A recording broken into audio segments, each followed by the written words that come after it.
Okay, in this video I'm going to show you how to prepare a super simple lemon and raspberry detox drink that will naturally aid in weight loss, increase your energy levels, fire up your metabolism, while also providing excellent nutritional values to help improve your immune system. I will explain the health benefits of having this super simple drink as part of a regular diet at least 2 to 3 times per week, and how easy it is to prepare all in under 5 minutes. This healthy and filling drink consists of only 3 simple ingredients.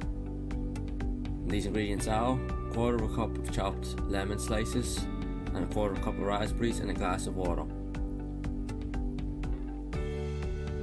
Once you have all of the contents gathered, add everything to a glass and store until you have a consistent texture to allow all the ingredients to the flavours to come together. Once all the contents have been mixed, you can leave in a container and place in the fridge to be left overnight. And for the most effective results, make sure to have a glass of this drink first thing in the morning as soon as you get up on an empty stomach. This simple and healthy drink not only helps to boost the immune system, but it also helps to detox the body, help with losing stubborn belly fat while also improving digestion.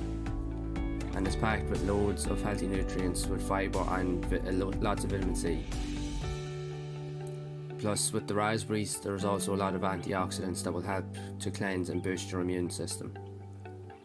This is a simple drink that won't take long to prepare, and you will be pleasantly surprised with how good it tastes to have first thing in the morning to get your day off to a perfect start. If you're looking for an excellent weight loss plan to get you on the right track to feeling better and have more energy, then be sure to check out the link in the description to get you started. If you're finding the content in these videos to be useful, please leave a like, subscribe to the channel, hit the notification bell to be made aware of future content, and as always, thanks for watching.